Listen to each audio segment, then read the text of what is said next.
假设特朗普上台之后持续扩大对中国商品加征关税的范围和力度，作为回应，中国开始抛售手里的一些美国国债，引起了美国债市动荡。与此同时，白宫为了支持自己的立场，发布了2份报告，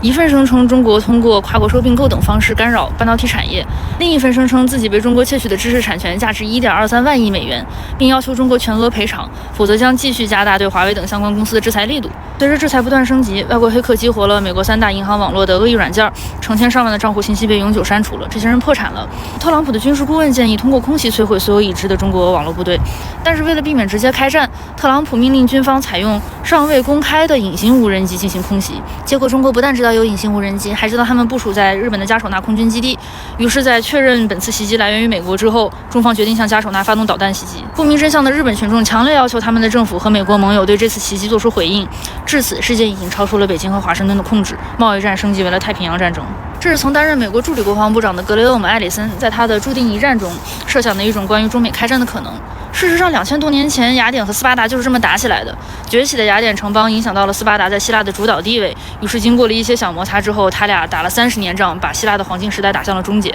当时住在雅典的修昔底德记录了这一过程，于是艾利森把这种老二崛起影响到老大主导地位产生的结构性压力的现象称为修昔底德陷阱，并且提问中美能避免修昔底德陷阱吗？他认为美国对于中国崛起导致的全球治理结构变化，如果呼吁采用更强大、更肌肉 strong 的这种战略，就相当于是用加强版的阿司匹林治疗癌症，不但没有用，还可能导致一战前那种没有人真的想打仗，但就是打起来的情况。因此，对于美国，他提出了4条指导思想：一是弄清楚美国自己的核心利益是什么，如果把每一件事都当做最重要的事，那就说明没有一件事情重要；二是弄清楚中国的核心利益是什么，中国的核心利益不是美国核心利益的中国版；三是做好战略规划。他说，现在华盛顿指导中国事务的并不是具体战略，而是宏大叙事，比如 Make America Great Again。四是把国内挑战放到核心位置，国内绩效具有决定性影响。至于中国的变化，对美国、对世界权力的平衡到底意味着什么？艾利森在开篇的结尾引用了李光耀的话，他说：“不可能只把中国当做一个世界舞台的较大参与者，中国是世界历史的最大参与者。”